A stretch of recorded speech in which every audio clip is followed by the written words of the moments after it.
Hello, and welcome to the Monster Painter. This time I'm going to break into this 15-year-old box of Empire Flagellants. One thing is certain about a Games Workshop model kit. They always come in a pretty box, and this Empire Flagellants warband is no exception. They are one zany crew of religious fanatics, and I sure hope I can make mine look as nice as the packaging. Of course, what is really important is what's inside the packaging. This box includes a page of assembly instructions and 4 sprues. I acquired the box years ago, and when I did, I naturally assembled a couple of the models, and then lost interest and threw it on the pile of shame. I think I lost one of the Flagellants over time, and the other one has been kicking around unpainted ever since. Well, things have changed now, and I have the motivation to get them done. Unsurprisingly, that motivation comes from Frostgrave. My monthly Frostgrave group is starting the Red King campaign, which pits our warbands against a dire demonic entity intent on ripping apart the very fabric of reality itself. The mortal thralls of the Red King are called Blood Marked Berserkers, and these Empire Flagellants will be perfect for the role. Okay, time to get going. I got the snips, the utility knife, the plastic glue, and some mindful caution all together. One of the beauties of these GW kits are the assembly options. Tons of choices, and I will be putting mine together with a mind towards their future role. Another beauty about these Warhammer kits are all the bits you are left with after assembly. These will come in handy for future projects. The kit offered a lot of frou-frou and decorative options. I went with a fairly simple builds, but you know Games Workshop, if there is a top to go over, GW will use a Saturn V rocket to get there.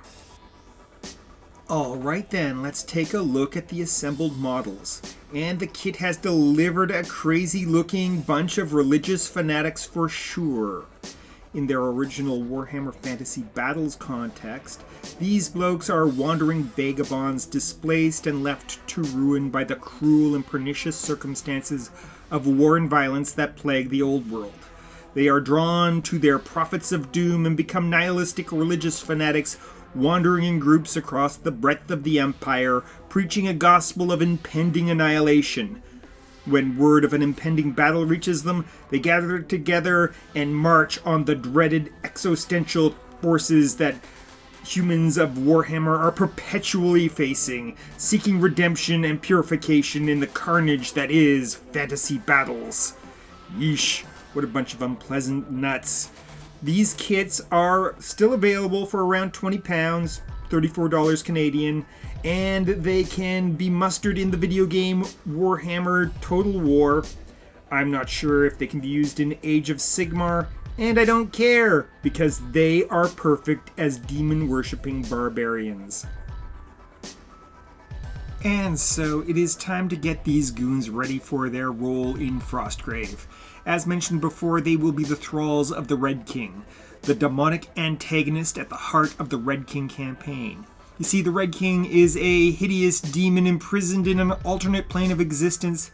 His goal is to merge his reality with that of Frostgrave and thus escape his prison.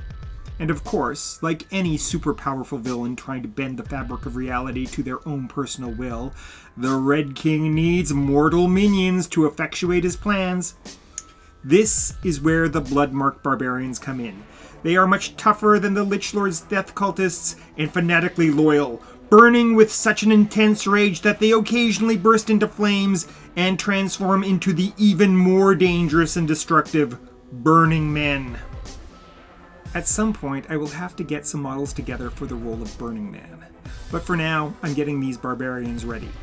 I think the Empire Flagellants are the perfect model for the job. Dressed in rags, unkempt, and armed with two-handed weapons, they match the stat line perfectly. In terms of theme, there is really very little difference between a violent nihilistic religious fanatic and a demon-worshipping barbarian, if there is any difference at all. I assembled the models with their fairy nature in mind, and I'm trying to reinforce this with the paint choices. In my own headcanon, I imagine the Red King has imposed a strict diet of unwashed legumes and pickled eggs on the blood-marked barbarians. Thus, a ferocious form of fire and flatulence are the main mechanisms to transform these barbaric thralls into burning men. And with that very mature thought in mind, let's take a look at the finished products. Unfortunately, there is one remaining problem with these models. Like religious fanatics all over the world and throughout history, they're rather unstable. Unfortunately, the base is too small for my 1 penny solution, so they will have to remain as slightly unstable cultists. And here they are in the frozen city of Old Felstad. Angry, violent, and full of beans. They are more than prepared to do the will of their master and crack the skulls of those wizards that dare defy the mighty Red King's will.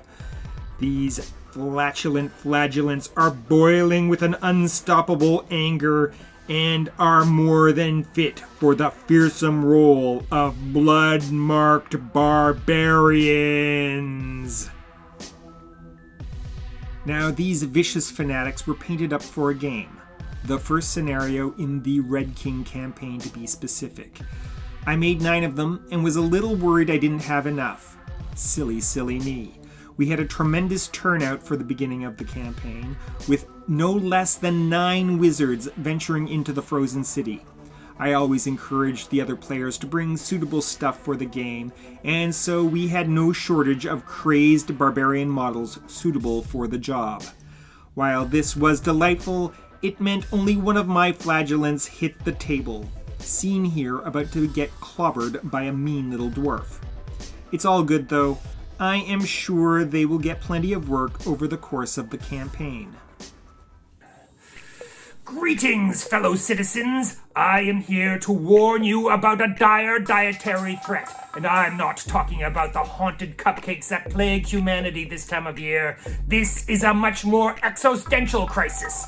A wicked sugarmancer has developed the dark spell Animate Pastry in an effort to reverse the natural order and create a world where pies eat people. We must not let this happen, fellow citizens. I urge everyone within the sound of my voice to get out there and eat some pie before the pie eats us all. End of transmission.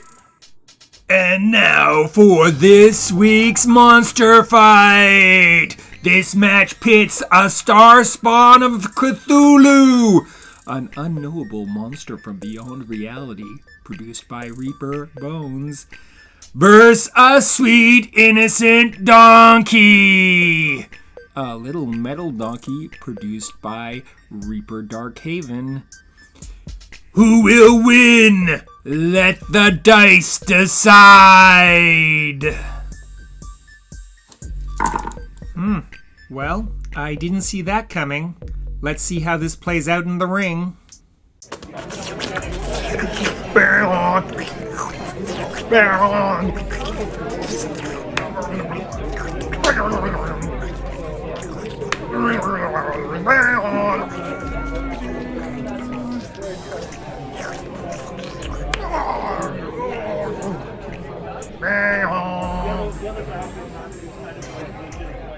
There you have it, folks. In a result that will shake the mythos, an unknowable cosmic horror has been defeated by a cute little animal.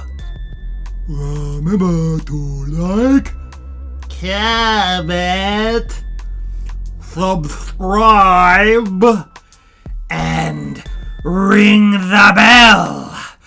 Ring the bell!